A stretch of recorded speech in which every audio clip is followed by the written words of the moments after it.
Hello, I will be discussing why I chose punk subculture to talk about for my literature project and why I think it's a good example of literature as a whole. So, I am more familiar with punk subculture than a lot of things. I consider myself part of the subculture, even though I don't really fit the stereotypical spiky hair, you know, anarchist model, but uh,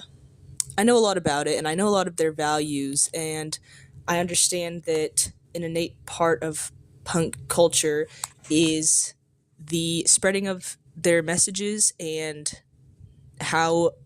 deeply they value their ideas. And when your ideas innately go against the government, it's important to make sure that the government doesn't stop the spreading of what agenda you might have. So, a good way that punks have found to communicate without explicitly saying what they're trying to come across with is the usage of clothing and simultaneously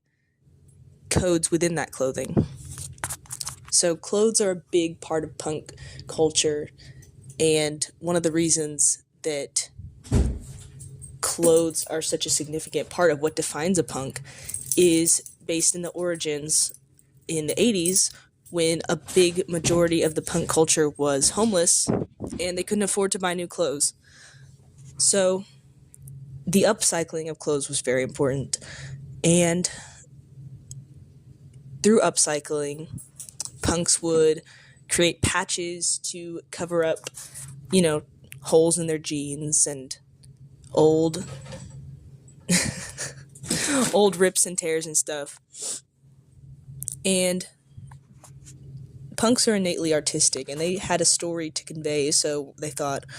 what better way to convey it than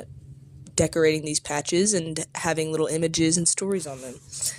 So these patches eventually evolved into the patches we know today, the ones that might have bands or logos